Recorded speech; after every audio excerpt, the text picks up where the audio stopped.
We must be willing to learn our spouse's primary love language if we are to be effective communicators of love.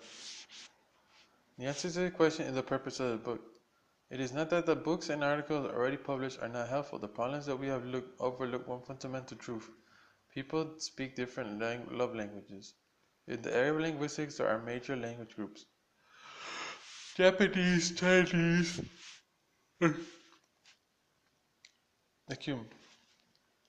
In the area of linguistics, there are major language groups: Japanese, Chinese, English, Portuguese, uh, uh, excuse me, Greek, German, French, and so on. Most of us grew up learning the language of our parents and siblings, excuse me, which becomes our primary or native tongue. Later, we may learn additional languages, but usually with much more effort. Those become our secondary languages. We speak and understand best our native language. We feel most comfortable speaking that language. The more we use a secondary language, the more comfortable we become conversing in it. If we speak only our primary language and encounter someone else who speaks only his or her primary language, which is different from ours, our communication will be limited. We must rely on pointing, grunting, drawing pictures, or acting out our ideas. We can communicate, but it is awkward. Language differences are part and parcel of human culture. If we are to communicate effectively across cultural lines, we must learn the language of those with whom we wish to communicate. In the area of love, it is similar.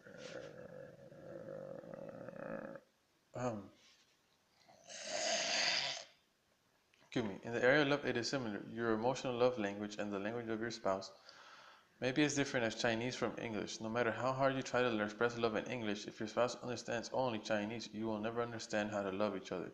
My friend on the plane was speaking the language of affirming words to his third wife when he said, "I told her how beautiful she was. I told her I loved her. I told her how proud I was to be her husband." He was speaking love and he was sincere, but she did not understand his language. Perhaps he was looking for love in his behavior and didn't see it. Being sincere is not enough. We must be willing to learn our spouse's primary love language if we are able to be effective communicators of love. My conclusion after 30 years of marriage counseling is that there are basically 5 emotional love languages. 5 ways that people speak and understand emotional love. In the field of linguistics, a language may have numerous dialects or variations. Similarly, within the 5 basic emotional love languages, there are many dialects. That accounts for the magazine article titled 10 Ways to Let um, Similarly, within the 5 basic love languages, there are many dialects. That accounts for the magazine articles titled 10 Ways to Let Your Spouse Know You Love Her, 20 Ways to Keep Your Man at Home, or 365 Expressions of Marital Love. There are not 10, 20, or 30, 365 basic love languages. In my opinion, there are only 5. However, there may be numerous dialects. The number of ways to express love within your love language is limited only by one's imagination. The important thing is to speak the love language of your spouse. We have long known that in early childhood development, each child develops a unique emotional pattern. Some children, for example, develop a pattern of low self-esteem, whereas others have healthy self-esteem. Some develop emotional patterns of insecurity, whereas others grow up feeling secure. Some children grow up feeling loved, wanted, and appreciated, yet others feel like growing unloved, unwanted, and appreciated. The children who feel loved by their parents and peers will develop a primary emotional love language based on their unique psychological makeup and the way their parents and other significant persons express love to them. They will speak and understand the one primary love language. They may later learn a secondary love language, but they will always feel most comfortable with their primary language. Children who do not feel loved by their parents and peers will also develop a primary love language. However, it will be somewhat distorted in much the same way as some children may learn poor grammar and have an underdeveloped vocabulary. That poor programming does not mean they cannot become good communicators, but it does mean that they will have to work at it more diligently than those who've had a more positive model. Likewise, children who grow up with an underdeveloped sense of emotional love can also come to feel loved and communicate love, but they will have to work at more diligently than those who grew up in a healthy, loving atmosphere.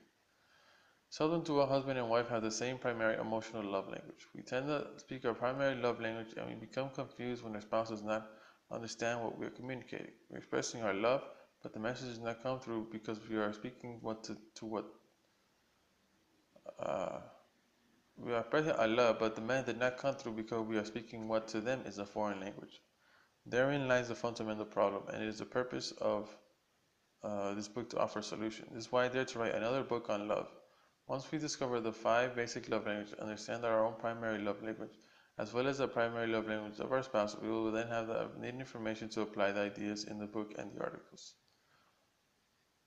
Once you identify and learn to speak your spouse's primary love language, I believe that you will have discovered the key to a long-lasting, loving marriage.